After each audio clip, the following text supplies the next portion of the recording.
Hello, and welcome to another episode of Contemporary Living. So glad that you could make it. We are here because we provide lifestyle solutions for everyday people like you, everyday people like me. And we are so glad that you could be here. Of course, Andre is on the ones and twos. It's so funny. I'm looking at myself right now. Andre, did you take the border down? There we go. There we go. And you know what? I look like I was just a talking head like this, you guys. I'm like, there we go. More color, more pop. It makes things, just so much better. You guys, we have a great show today. But before I get into that, how was your week? Were you productive? Did you any lessons learned? What did you do this week that makes you feel better about yourself? Huh? What did you do? I want to know. But before we get into our first guest, I do have housekeeping notes. You can always find us here every other Sunday on Facebook at 8 p.m. Central Standard Time with a special guest. And we're talking about different topics because we think that these things are important. We think, people that have a voice, something to say, something positive to say, people that are doing good in the neighborhood, people that are just, have amazing businesses, especially. We want those people. We want to present this platform. This platform is especially for those people. So yeah. So you can find us on Facebook. You can contact us on at gmail.com. Next time I've got to have these tickers running because I'm forgetting all of that stuff. Usually Andre does the intro and I'm just kind of like waiting to do my part. But you can contact us on Gmail and you can also find us on YouTube. We are not that hard to find. So let's get into it. Our guest tonight is an amazing person, but let me just read her bio to you guys. She is a mother, a mother-in-law, and a grandmother to an amazing 18-month-old who just fills her heart with joy every day. Aren't children, especially grandchildren, because you don't have to take care of them. They can go home with their parents. I get it. They do fill your heart with joy every day. She's a soldier of 32 years and owner of Apex Success Academy, where she coaches individuals through obstacles and getting unstuck. As we go toward the end of the year, are you still stuck? And that's what she do. She coaches individuals through obstacles and getting unstuck as they journey through life. That's a serious thing. She began studying human potential and personal growth almost 20 years ago when she purchased her first set of Les Brown and Tony Robbins CDs. Yes, I know both of them. I've listened to both of them. I still do. Her passion continued to grow when she met and studied at Jack Canfield's material through a live event. And she is still a student of his many trainings to include Breakthrough to Success and Train the Trainer. Oh, we'll have to talk about that. However, in 2015, as she continued to grow in life, as we all do, she connected with her purpose through an online seminar with Bob Proctor. I've heard of him too. That led to attending more life-changing events and books on mind transformation. She finally fulfilled one of her goals, and that was to become a Proctor Gallagher consultant. Proctor Gallagher's vision statement is to significantly improve the quality of lives globally by elevating the quality of thoughts individually. That's pretty deep. We do this by educationists and empowering our audience through products, services, and events that expand awareness and harmonize people with a natural, immutable laws of the universe. We intend to play a significant role in creating a world in which true wealth, spiritual, material, intellectual flows to, through, and from every person in an ever expanding, never ending cycle of abundance. That is a powerful vision statement. Ladies and gentlemen, I present to you Ms. Vernessa Morris.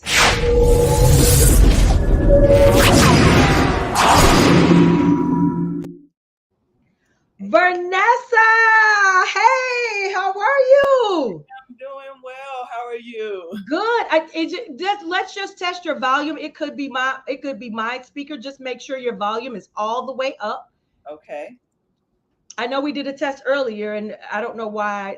I just, maybe it's my ears with my sinuses and everything. It could be my ears, Okay. I'll but make no. sure I talk loud. I would Okay, definitely check. none of our viewers are saying anything, so it must be okay. So, yes, oh my goodness. I remember Les Brown and Tony Robbins CDs from a while back, and you've been listening to motivational, inspirational uh CDs and things like that for 20 years. How did you even get started doing that? Once I started listening to the CDs, and when you connect to something and it just start changing you, and you really connect, and it's something outside the norm, something you normally don't hear on a day-to-day basis. And so when I started listening to them, I was like, this is what I feel, but I'm not expressing it in my day-to-day life. So that meant I needed to study more knowledge. Mhm. And just I was just engrossed with it. I said, let me just dive deep and learning more about what they're talking about, because I didn't have a name for it. I just felt I need to learn more. Yeah. So then you went on after listening to those things. You went on to, was it Jack Canfield? Yes, I started Okay. with Jack Canfield. He Chicken Soup for the Soul, reading. You're right. That is Jack Canfield. Yeah. Yes, and then it was I was coming from out of town, and a friend of mine had an extra ticket, and I went to the event, and I was like, this information just seemed familiar. It was in Illinois, and when they were talking about him, I was thinking it seems familiar to me. And so then, lo and behold, he's standing right beside me as they're introducing him, and he walks in. And I was like, oh my goodness! So that started me down that path with learning from him. Going deep into the meditation, the self love. Learning how to, just you have to learn yourself before you could teach anyone about anything else. You need to know yourself. You need to set a foundation for yourself, and that started that path with Jack Canfield. Then I went into his breakthrough to success, his trainer. Oh, and he's deep, but he is so powerful. You know what? It's so funny because so many people feel, well, you know what? I can be a coach. Hmm. I can be a life coach. I've lived, but I'm sure it's just like you said, you have to understand when you're talking about self-love, and you have to, in order for you to help anyone else, you have to help yourself first. And I think that is the greatest challenge. We want to help so many others before we even fix ourselves. So Yeah. I don't even know if fix is the right word, Vernessa, but how did you go through your own personal journey of self-love and your own transformation to become a life coach? And it was as I was saying before, when I was introduced to it, I had younger kids. So my kid, and so it was bits and pieces I was learning and implementing slowly. But then Uh-huh. as I grew and I expand, I started realizing in order for me to teach my kids Ah. doing the same thing, you know, we always say, do as I say, not as I do. Yep. That's saying, no matter what, they are visual. We are visual beings, and we're going to learn, and we're going to pick up the things that we see. So I had to be an example for them, and not only for them, because like I said, this is something I was really, it was just pulling at my heart. And as Uh-huh. I continue to study, it, it drew me in, and I said, you know what, this is me. I heard my calling, and I accept. I wasn't looking for it, but I heard it, and I accepted. Wow. So I'm sure you're gonna say yes. I know the simple answer is yes, but a lot of people want to know, does life coaching really work, and why would I need one? You know, life coach, when I think about life coaching, I think about expanding you to a point that's outside of your norm. And in order to do that, you have to have faith, Mm-hmm. not blind faith that a lot of people tap in. And it's blind faith because once you're bumped, once you hit a brick road, once you hit that obstacle, you stop. But when you work on faith with knowledge, when you study, when you embrace that and you implement what you learn, faith with understanding, that that takes you down the path that you need to go. And you will see, you will feel the difference. You won't be shaken, you won't be easily moved. I could tell you one thing, if I tell you something and this goes into your self-image, if I say, Melissa, I just see a hint of a green shadow or something outside the norm. And you're like, that's crazy. There's no way she sees that. But if I touch on something that you're feeling and you don't have faith in yourself that you could accomplish it, I'm going to touch you and you're going to be unsteady. Mm-hmm. You're going to feel it. But if you have that solid faith, there's no way I'm not going to shake you. Mm-hmm. We've got some comments coming in. Hey, Christy, that's my battle buddy. That's my battle buddy, Vernessa. She said, "Faith without works is dead." That's what she said. Yes, it is. And like I Mm-hmm. said, and that's the same with, we need the knowledge to have that faith again, because if you're going by blind faith, if you don't put the work into gaining that knowledge Mm-hmm. about blind faith, and trust me, I could trip you up very easily when you Right. go down that path. Oh wow. So explain to us. Can you expand on what blind faith is, just for our viewers who may not know what that is? Yes. So if you're saying, if you say, I'm going to invest in this, and if you Melissa say, hey, I'm going to make this investment into this store, and you tell me I have faith that I can do it. That's it. You just have faith that you can do it.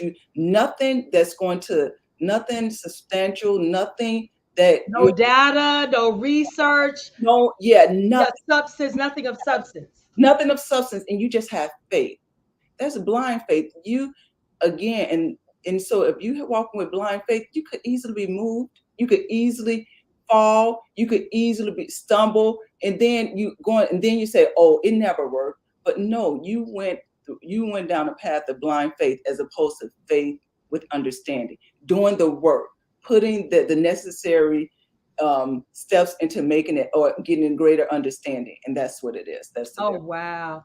Oh wow. So let's talk about when you're working with someone. What's the first step? Well, before we even do that, let's talk about the path to becoming a life coach, because there may be people on here saying, "I want to be a life coach." Yeah. Oh yes. So explain to us maybe your path, or. So, and you know what? I didn't even think of myself as a life coach. That's the funny thing about it. So I'm going to say that. I'm going to say that because everyone say, "Oh, you're a life coach," and I say, you know what? I just want to teach. I want to help people to understand who they are, because and this is going down the path of life coach. Once you understand who you are, you can better understand everyone else. Right.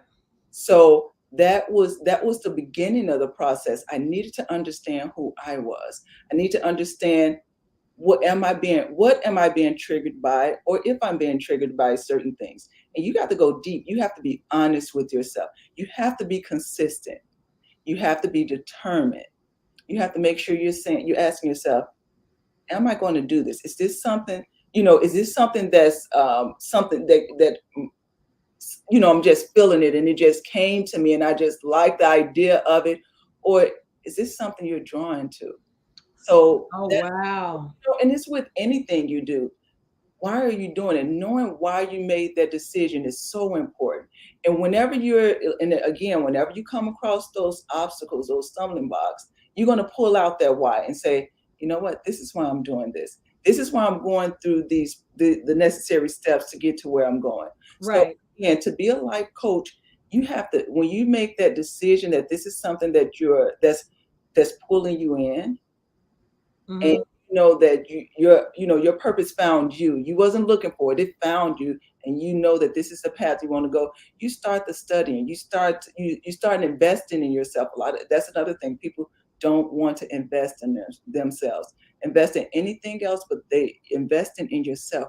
You're going to make the necessary investment, and you're going to be committed, and it's going to be a pattern. You're going to find yourself going down, and it's going to be amazing. Oh wow. Now you said it was something that really I always take notes. I take copious notes. you said something, like when your purpose finds you. What was that feeling like for you Oh, when your purpose found you? so it was great. It was, and the strange thing about it is that your purpose will find you no matter what the outside circumstances or situations you're going through. You're gonna feel it. You when you find that purpose, you could stay up at night and go deeper on it. When you Yeah. find that purpose, you're going to want to tell people about it. When you find that purpose and you doubt yourself, which everyone goes through, you know what? That doubt is not stronger than that purpose. Yeah. That doubt, that fear, everything that comes across it's not strong. It's never stronger than that purpose. And that's what it was. I felt it. I felt like this is what I'm meant to do. And sometimes, a lot of times we know and we're going down that path, but we may not walk with confidence. We may not walk with posture as we're going down that path. And we may not understand ourselves. We may not understand ourselves enough to know that we are really paving that way regardless. Because even being in the military, the purpose was, it was presented itself during that process as well. Mm-hmm. So, even while I'm in the military, it presented itself. So you're going to start feeling it. You're going to start feeling, this is something you're going to think about when you wake up in the morning. This is Mm-hmm. something you're going to think about when you go into bed at night, when you're saying that prayers, when you're saying that gratitude. Your purpose is going to be embedded in that. Wow. Vanessa, you a lot of times you get people in their 30s, 40s, and even their 50s, they're still trying to find their purpose. Do you think there's one purpose for us, or what do you think for the person that's lost and like, I don't know what, that's a common question. I don't know what my purpose is. I don't know what my purpose is. So what would you say to someone like that? That that is okay. That is okay. When you live the life based off of faith, understanding, and you doing what's right, when you understand yourself, because you could be living someone else's life or what someone else thought was best for you. So Ooh. this is a good idea, Melissa.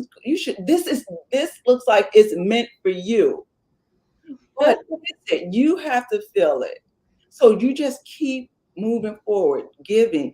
People don't know how powerful giving is. They see Mm. it, but they don't understand it. They really don't. I look at people that talk about giving, and and sometimes I don't say nothing because you got to understand the situation. But when you ask me, giving is that leads you down a different path, the path of your purpose, because it'll start opening doors, opening your eyes.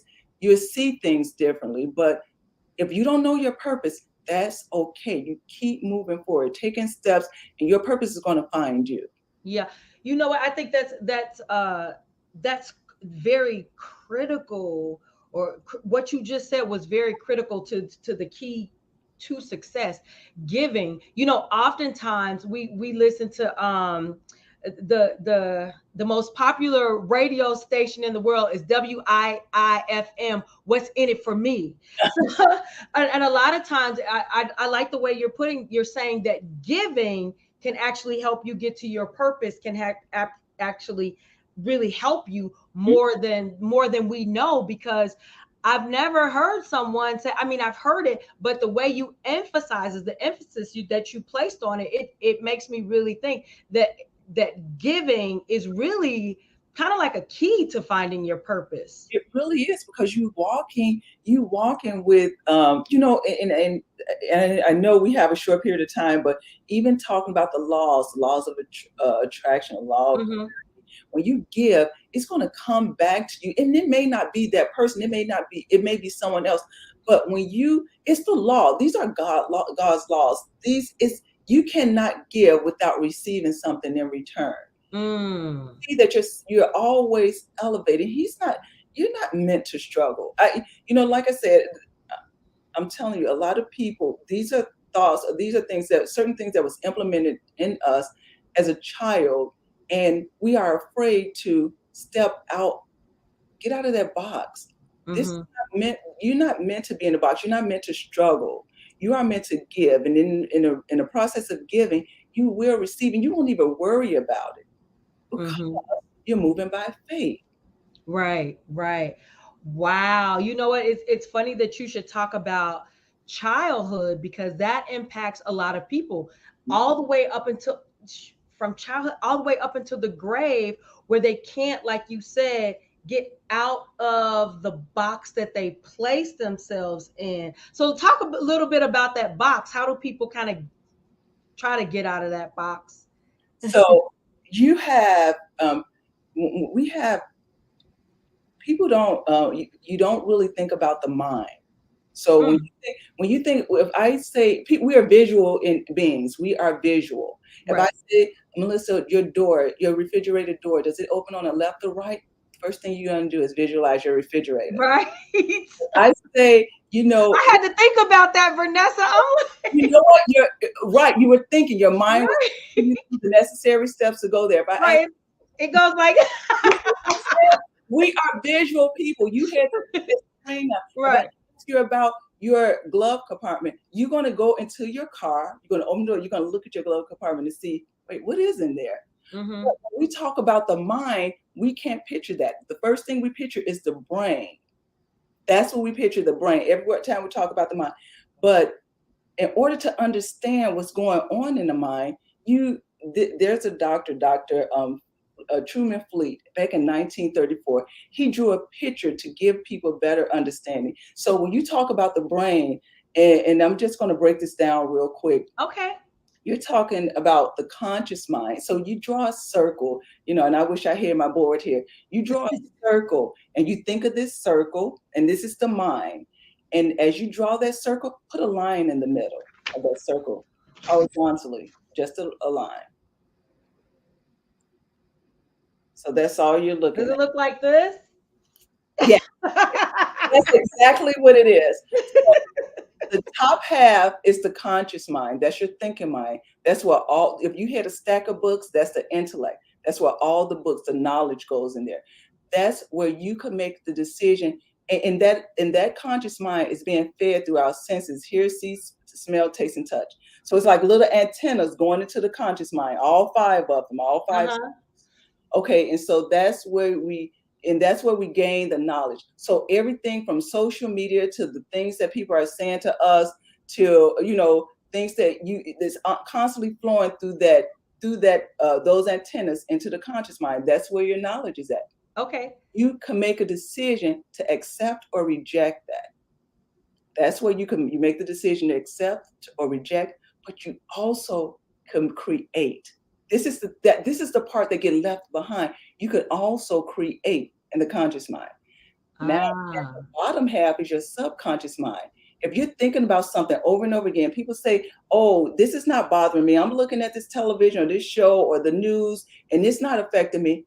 If you constantly listen to it, repetition over and over again, you're going to be emotionally attached. Once you're emotionally attached to something, it's going to go into your subconscious mind.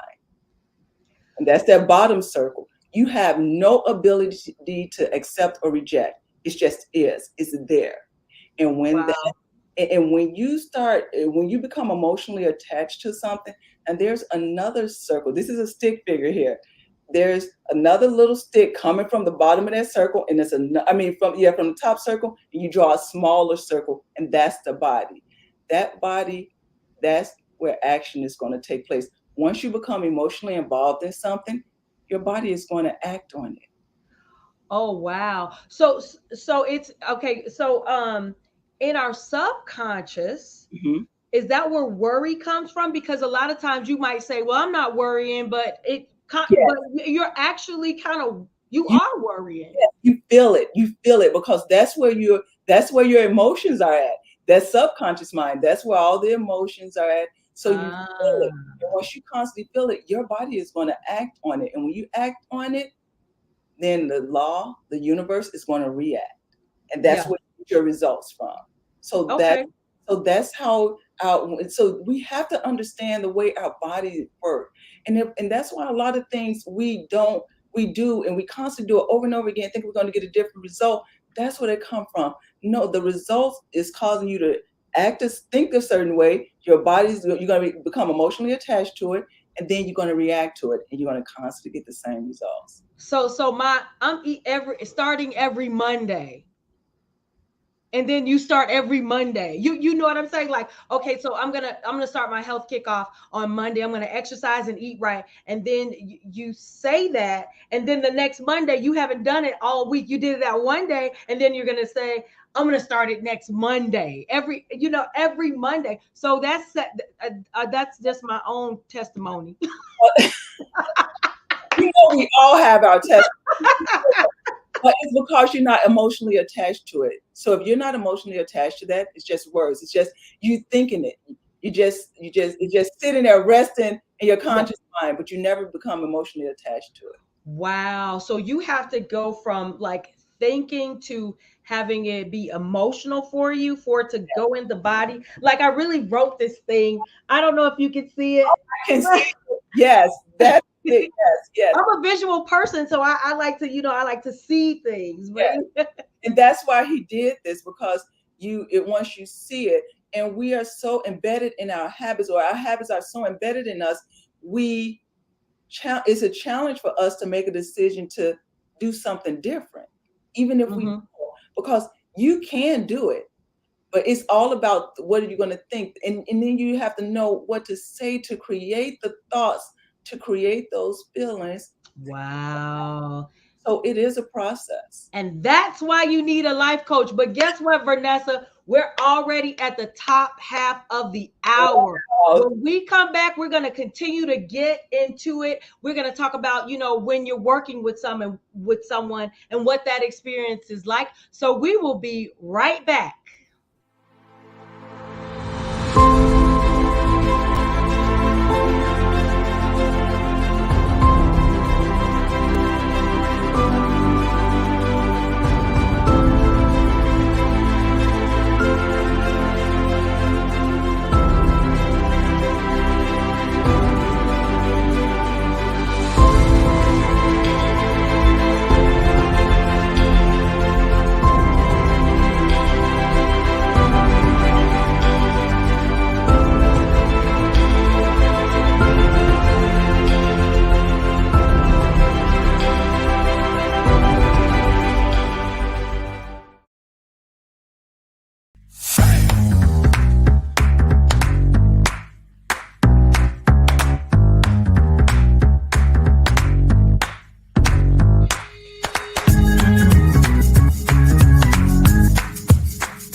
All right.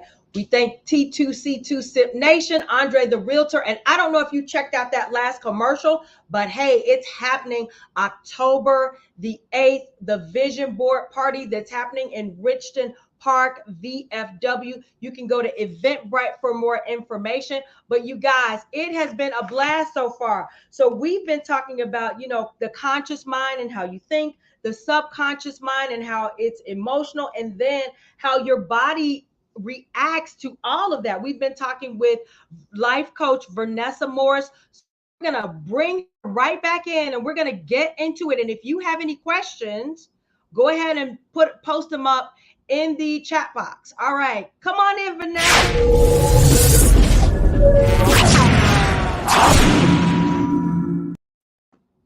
We are back. See, the commercial wasn't that long, was it? Not at all. It was great, actually. Okay. All right. So let's talk about, you as a life coach. So when you're working with someone, so what's the first step in your process? You know what? The first thing I work with, and when I'm working with someone, I ask questions and find out, do they have a goal? And through that one question, there's multitude of questions that comes after that. But I want to know if they have a goal and do they understand what it means to have a goal? Because we have, like I said, I study under Bob Proctor, and there's different steps to setting a goal. You have your A type goal, which is something you know how to do. If I say, if I'm asking, hey, Melissa, you're telling me my goal is to purchase a home, you already know how to purchase a home. Mm-hmm. So it's not going to stretch you. It's not going to help you to grow. Or another type of goal, which is to be goal, that you already know how to accomplish that goal. If I asked you anything into finance, taking you like a step higher than what you're doing, you could say, well, you know what? I could accomplish that by doing A, B, C, and D, and I could get it. You already have a plan laid out. So again, that's not going to stretch you. You're just going to make that plan. You're going to keep going. But the C goal is the one that you have to tap into that fantasy and that imagination is going to take place. You're going to really use your imagination to create this goal. And those are the true goals that will get you to stretch and to grow. And that's what a person's looking for. All the steps to get you there, people call them goals, and you could call them goals too, but those are the steps to get you to that C goal, that huge goal that you want to obtain. You don't know how you're going to do it. You don't know, you just know this is something I want. And I want to read this to you because it's about the imagination, and that's where you're going to use your imagination. You're going to sit back, and it goes with purpose, vision, and goals. You're going to start writing out the things that you visualize. This is, what I want to see myself owning this home, or and this based off of that huge goal you have, that C type goal. Mm-hmm. Start writing out different things that you can see yourself doing. I'm sorry, I'm going to do speaking events. I'm going to bring in this many clients, the things that you're going to do to get you to that goal. And then you're going to start, and that's where you're going to start working from there. I want to make sure you understand that goal. And I want Napoleon Hill. I love Think and Grow Rich. He says, the imagination is the most marvelous, miraculous, inconceivable, powerful force the world has ever known. And we don't use our imagination. We let it go tormented. Especially schools are stopping it. They are stopping and say, stay focused. And they're not letting kids explore their imagination. And when we become older, grown-ups, we're so busy doing, that assembly line type work. Right. Use our imagination. And then we're watching television, trying to relax. Again, we're not using our imagination. Oh wow, you know what that like I know Dave Ramsey calls it a BHAG, a big, hairy, audacious goal. But I find it amazing what you said. We're stifled. We're like a cog in the wheel. If you don't use your imagination, you'll just work at the post office. I come from a long line of postal employees, and I know a thing or two about working, but you'll just work I say that to say you'll just have a job, you'll just go home, and it just becomes this continuous cycle until you start thinking outside of the box. And that's why I think it's just such a blessing to see people have side hustles, because it shows the the imagination. You're wanting more, you're wanting to do more. Yeah, so that's some good stuff. So now you said, now if you set a big goal, like you mentioned, that can be scary. It can. So how do you help, for example, me? All right.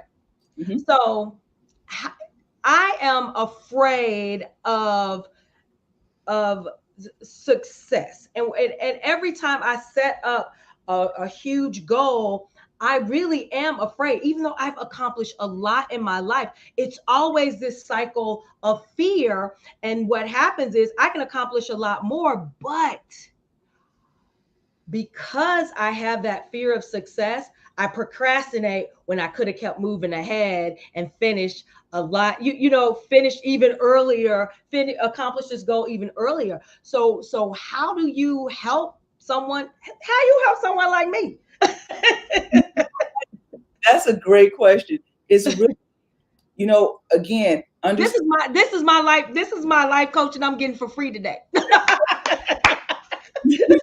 You got it. And it's really understanding the mind and how the body works. You get and fear is amazing. Fear people don't realize fear is creating that box, and I'm gonna use that box several times, but it's when you create that box, you call it, you're in that comfort zone, which is, it doesn't even have to be comfortable. It just need to be familiar, because a lot of people are in relationships that are, and that's their comfort zone. That's not great for them, for their health or anything like that. That's their comfort zone because they're familiar with it.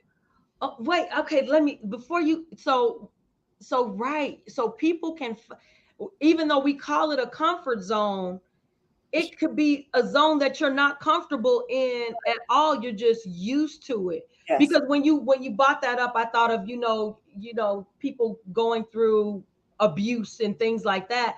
And then you always wonder, well, why don't they leave? Because it seems logical from the outside. Yes. Yes. So wow, okay. All That's right. what, I didn't mean to cut you off. It just came to mind. and that's why it's so important to understand. When you start understanding you and understanding how the mind works, you see that. So when you hit that fear, you're tapping into that box you created, that box you decorated, you painted it with all the beautiful pictures that make you feel good. Even if you don't like it, it's you know this area, you know. Wow. So it's just, if when you come across that fear, it's it's just making that next step. It's learning Mhm. how to make that next step. And it says, there's another quote I heard, fear not when I opened the door and fear was no more. It's making that next step. Ooh. Other, That's you, and I know I'm tapping on things because there's a whole 12 modules I have, and I'm just pulling bits and pieces out, and I'm right, trying right. to connect the dots. But that's what I do. I help them to understand what fear is based off of something that someone had told you, something that you've experienced in your past, and more importantly, and this I say it's important because sometimes we create our own fear, and it's not even true. Wow. It's not real. Think of all the times that you could create a whole block of issues that could happen if I crossed the street. It's not real, but you've already created in your mind, and you're going to act on that fear because you become emotionally attached to that fear.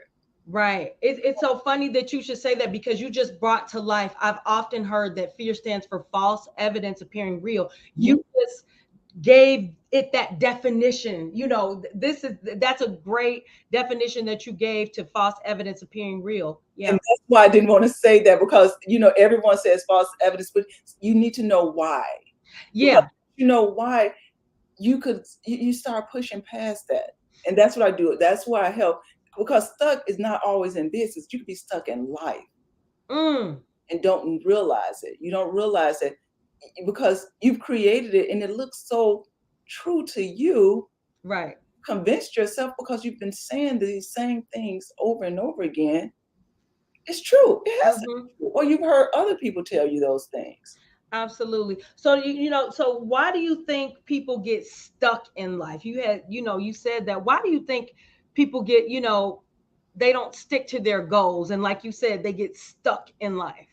So, and this little beautiful stick person that I keep talking about, because you do it. So if you living your life, I'm living my life. I'm going to stick with the military. That my thoughts are based on that vibration. Yeah. My I'm emotionally attached to those vibrations, so I'm going to act a certain way. So my life is pretty streamlined. It's the same thing over and over again. Hmm. Then I see something. Melissa say, "Hey, Vernessa, have you ever thought about doing this? Or this seemed like it'd be good for you?" And I was like, "Wow." And this would be great. So now I done went from those X type thoughts to an XY type thought. And I'm gonna try to explain this real quick. Okay. There's All an right. XY thought here. And so now there is some complications there because I'm going, my X thoughts been there for a long time, and now I'm introducing Y thoughts. So, but I'm not going to get emotionally attached. It's like, it's a great idea. Oh yeah, that's a good idea. I like that. You Yeah. know what? I'm gonna go on this diet. That's a great idea. But the next week, and it's still a great idea. I haven't gotten emotionally attached to it. Quit telling my business, Vernessa. But start understanding the process and you get emotionally attached to it, and that fear kicks in. It's like, wow, I know I could do it. I'm willing to do it, and I'm able to do this. I could do this. And it's called, and what Bob Proctor calls it is that when you start moving toward it, you start expanding, you start growing, that terror barrier hits. It's called a terror barrier. It's like a wall. You It's a said wall. terror barrier? Yes. Okay. All right. It's a wall that's there. And when you hit that wall, have you ever ran so fast in gym? And when you hit that wall, you can bounce off of it. Right, right. And what it does is bounce you right back into that X vibration. Waiting on Monday again. Yes. You are waiting on Monday. You have Right. back to that. And you're like, whew. But you know what? I'm going to try it again next time when I'm ready. I need to do this, and then I'm going to be ready. Let me read a little more. You know what? Let me wait until I lost a couple of pounds, and then I'll go to the gym because I don't want to do this. Well, you know what? Work is getting busy, and I'm going to do. So everything starts coming up, and then you're going to do it. But once you hit that terror barrier, it's taking you back to the beginning. But when you learn the process of how your body works, and this is what I take people through, that process, what you're going to do is you're going to say, hey, you know what? I know you're there. I know how strong you are. I know that you could tap into my sensories. You could tap into those emotions, and I understand that. But I know that I am stronger than that, and I can move past it.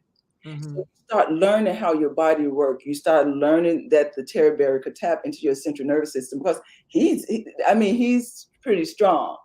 But when you understand that's what he's doing, and on top of that, he's really trying to protect you because you're stepping outside the norm. Yeah. He thinks he's protecting you. Right. Because you've done it so much, it's like stretching your stomach. No, come on, go back down.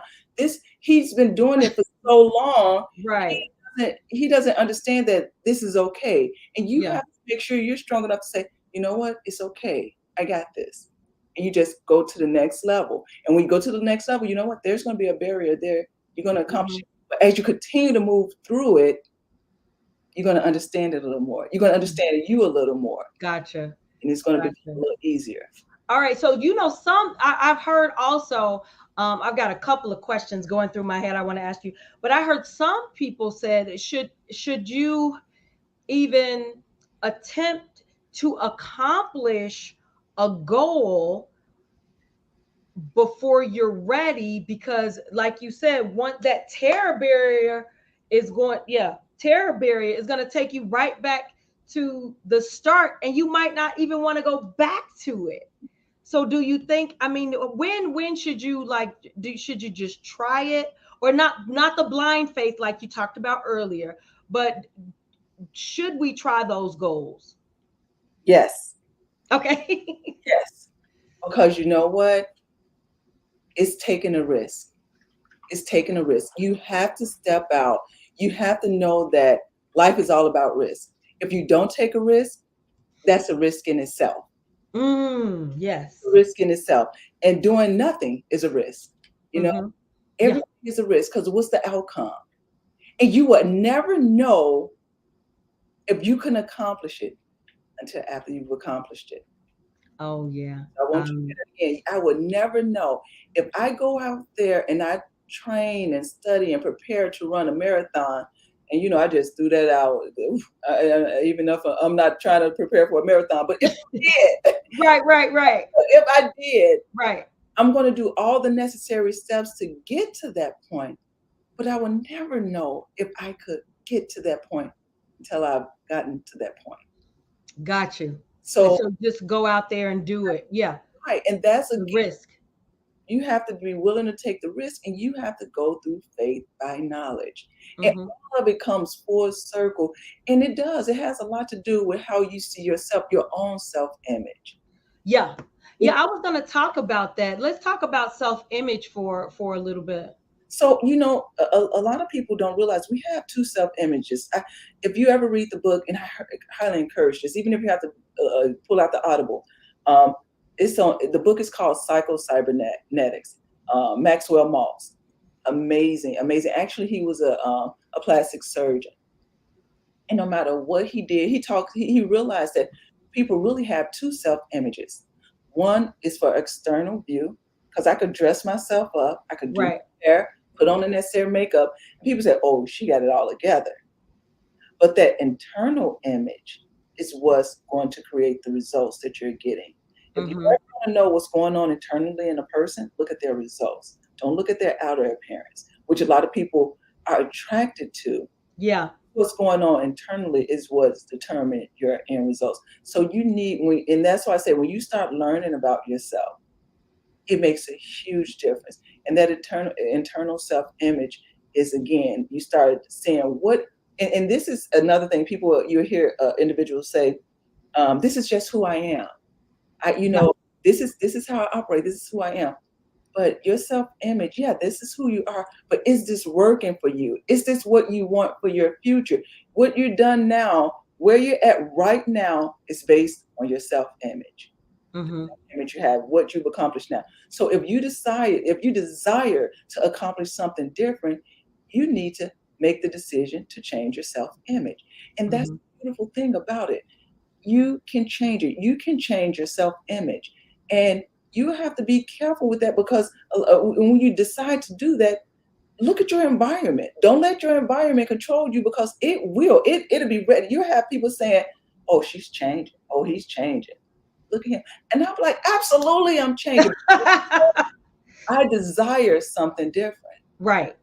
Right. Yeah. So you have to Wow. your self image. And I know I just gave you a tiny bit of that, but it is so important. I listened to Kobe Bryant. Oh, that's I love Kobe Bryant. Yeah, he's amazing. He made a lot of changes in his life to get he had to change who he was to get the results he wanted. And you see that Mm-hmm. in a lot of athletes. You see that in a lot of people that aspire to do something bigger than where they're currently at. And when you do that, you know, you change your self-image. You start walking different, and you don't wait until you have reached that point. You start making the changes now. If this is Okay. what you want, if I want to see myself as a speaker, I'm going to start working on that now. I do mirror work, and I know, and it's more to it. And I know Melissa have my contact information if you want Mm-hmm. to. But you need to start speaking that into existence right now. You need to talk. You need to talk as if it's already there. You need to claim it, and then you're going to start saying, after you've done something. They call it the actor's technique. Uh-huh. Telling you, study, read the people, read on leaders that the things that they've been doing. It's the actor's technique. You know how some actors, they play a role so well, you believe that they are that role. Yeah. And Yeah. it is, and that's what you're doing. And then you're going to become that person in which you desire to be. Wow. Wow. Okay, I have another question for you. Okay. What's the number one reason do you think people resist change? So, and it has to do with fear. It all stems from fear. And I want to say also the self-image. You don't believe you can do it. You have doubt. You don't think that this is something that you can accomplish. People fear change. Again, they're worried, and unfortunately, they're worried about what others think, and they may not realize they're doing that until they start studying themselves. Mm. They don't understand themselves well enough to know. And I don't care if you're in your 50s like me, or you could be in your 60s. It doesn't matter. You always can make a change. And people may think, hey, I don't need to change. Look at your results. If this is what you want to continue to do, then that's okay. But you cannot complain in the dark and don't think that it's not going to manifest itself in your results. There's a book called As a Man Thinketh by James Allen. Mm-hmm. He said, mind is a master power that molds and makes, and man is mind, and evermore he takes. The rule of thought in chasing what he wills brings forth 1,000 joys, 1,000 ills. He thinks in secret, and it comes to pass. Environment is but his looking glass. If you want to know what a person thinks, look at what's going on around them. Look at what they're doing. Look at what they are allowing to be done to them. It's not anyone else, because once you take responsibility and you start learning about yourself, you're going to realize your environment is a reflection. The things that you do is a reflection of you. We as humans have the ability to change our environment. Like my office, if I don't like it, I could change it. I don't have to adapt to it. I can make the change. Wow. Wow. So, okay, Andre's giving me, I think we have like less than 3 minutes. Oh, we got 2 minutes. All right.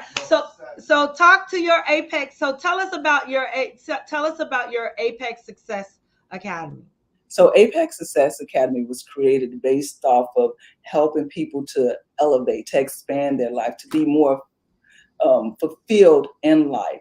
We go through life and we don't realize that we can make the change. We see things that's on a greater scale and we feel like it's only a dream, it's a desire, but you can go after it. It doesn't matter how old you are.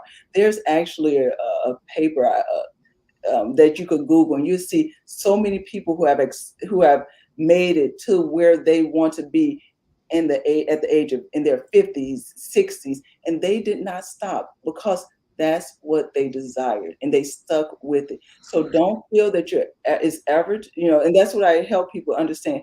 It's never too late. If this is something you desire, go after it.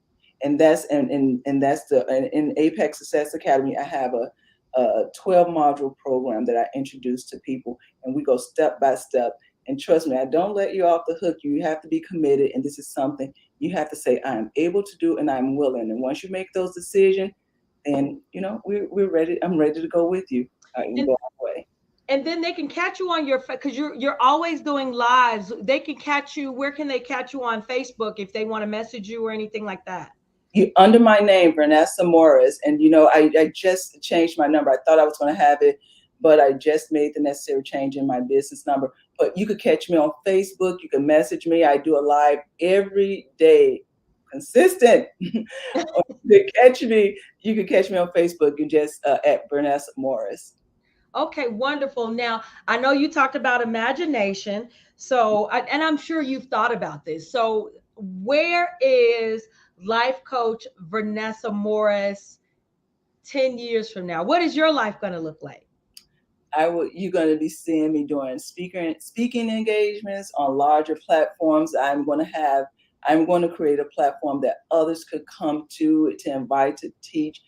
My clientele base is constantly growing. I'm so happy and grateful and this is my goal statement that I'm saying in the morning. My clientele base is growing, and I'm constantly showing love and not only inspiring but helping people to understand that they can make those necessary changes. So again, huge clientele base, speaking on platforms and enjoying life. Joy has to be in everything I do, even if it's challenging. Joy has. I definitely believe in having fun. So you're going to see that throughout my life. Wonderful. All right. So, give us some final words to our viewers who are watching now. Anything that's on your mind, anything you want to tell us. I do. I love quotes.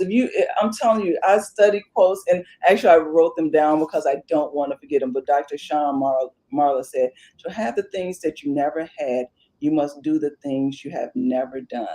Mm. And I have faith in you. If this is something you desire, and if you know that you are able to do it, you know that you're physically able and you're willing, you know what? The sky's the limit. You can make it happen.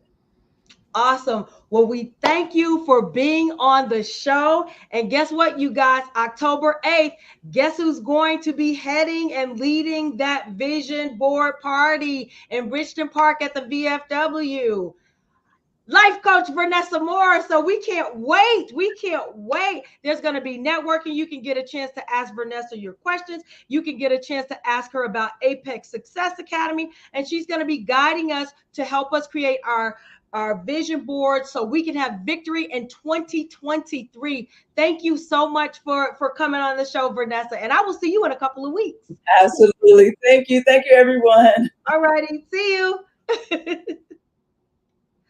All right, you guys, wasn't that wonderful? We've got to head out of here. But before we do, and as always, we thank God for his unmerited, undeserving favor called grace. Grace is the total absence from doing anything. You can't work for it, you can't buy it, you cannot sell it. It just is. And God gives it to each and every one of us every day freely. And as believers, we know that Christ died, he was buried, and rose again on the third day for our justification. Now, let that sink in. And on behalf of myself and my wonderful husband on the ones and twos, Andre Hill, be brilliant, be you, be blessed. We will see you October 9th.